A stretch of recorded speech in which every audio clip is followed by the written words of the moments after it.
This is Eric Muathe from Muathe.com. Let's take a look here, and I'm going to discuss something I just saw on Zacks.com. And guys, we need to be careful whenever you see these types of proclamations. So I just happened to see this. And so here's what I want to discuss. So they say that the stock is overbought. And of course, whenever you hear this terminology, the thinking here is, okay, it's done. This is a very tricky thing. Be careful. And the article goes on to say that the stock is overbought because the RSI is at 70.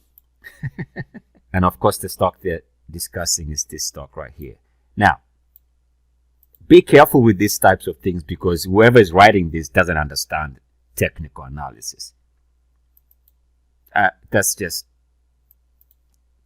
it ain't right. Now, this article I think came out yesterday. So if you're following the article, it's going to suggest to you, okay, now the RSI is back below 69.1 or 70.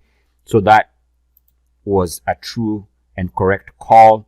That is, this instrument is poised to go lower. And I'm not saying it can't go lower.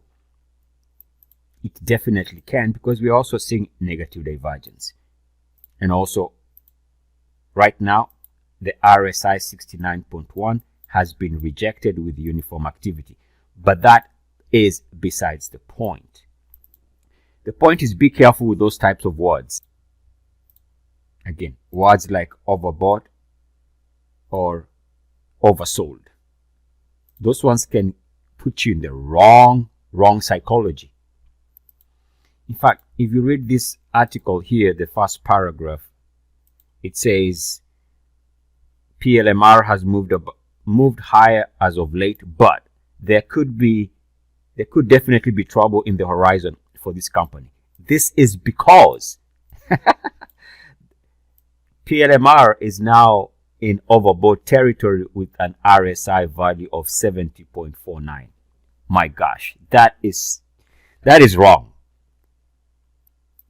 And in fact, even if you take a look at the stock itself, on the monthly, the RSI continues to hold above 69.1. So, in my opinion, if it can break out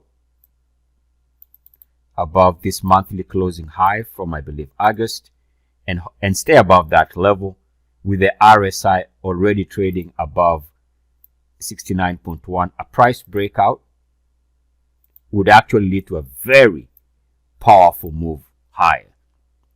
Now, let's talk about this RSI 70 misunderstanding. The way RSI is taught to people who are new to the market is completely wrong. And it is so easy to prove that I don't understand why they don't change those textbooks. Let's take a look at some examples. So, in other words, what they're saying is anything above RSI 70 needs to be sold because it's done. It's overbought. Whoever could buy it has bought it. It's done, right? Let's take a look at some examples. As I say, this is so easy to disprove. Don't even pay attention to that. Take a look at Bitcoin. This is a weekly chart. It moved above 70. The actual number is 69.1.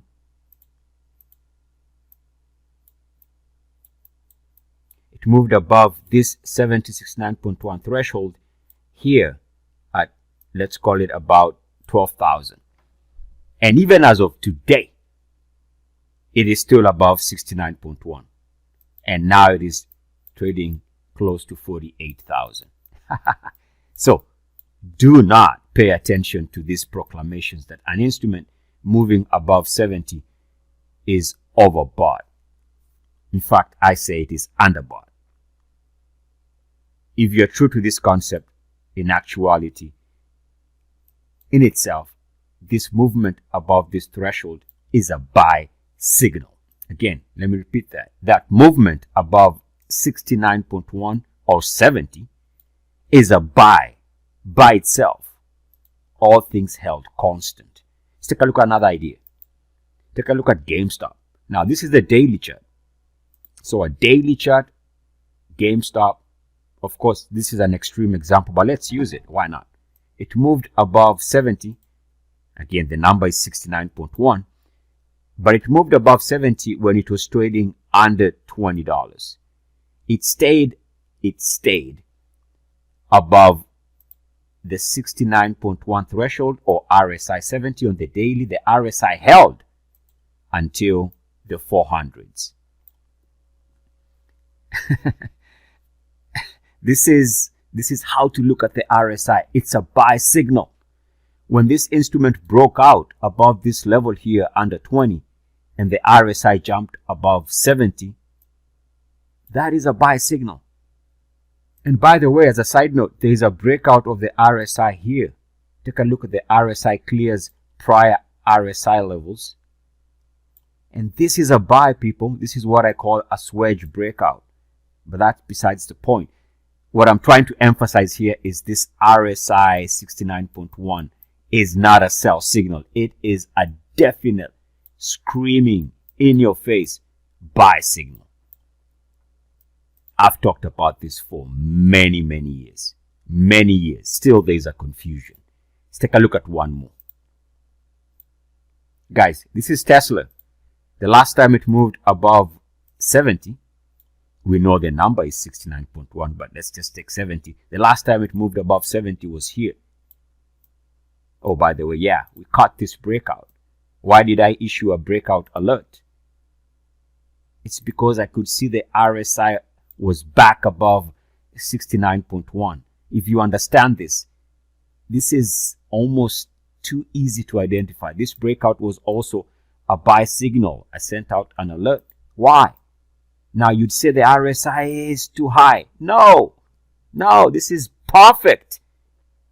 This is perfect. This is perfect. Now the last time this breakout here, the last time it moved above 70 right here, this breakout was under 150 as of today. And that breakout was in April of 2020. So the 2020, the fourth month. And now we are trading early 2021. Stock has gone almost as high as 100. The RSI remains above 70. How many articles are going to be written that it is overbought throughout this process? At what point was it overbought?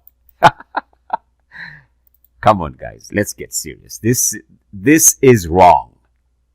In fact, I would encourage you to remove the following words from your trading vocabulary. Overbought, delete that word.